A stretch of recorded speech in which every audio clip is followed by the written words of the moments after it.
nak bisnes tapi tak nak buka kedai, tak nak bayar duit pekerja, tak nak bayar bil utility.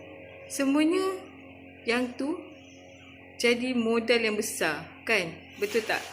Jadinya hari ni Cik Zam nak sharekan satu peluang untuk anda yang baru nak memulakan bisnes tapi tak nak ada modal permulaan. Contoh macam bayar gaji pekerja, kena buka kedai, kena sewa kedai, kena ada tapak sendiri. Tak nak macam gitu. Okey, ini adalah peluang terbaik untuk anda. Okey, bermula daripada modal RM90, korang dah boleh dapat satu produk, dah boleh mulakan. Korang akan dapat apps untuk order barang. Tak perlu nak post-post barang, HQ yang akan tolong. Korang akan dapat ilmu marketing advance. Korang tak perlulah nak fikir ayat-ayat iklan. Semuanya dah tersedia.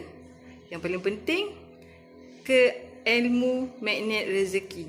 Yang itu korang sangat penting untuk kita bisnes. Jangan hanya marketing bumi, tapi kena ada marketing langit juga. Pergantungan kita kepada Allah. Ini adalah peluang anda. Nak grab sekarang, tekan link di bio.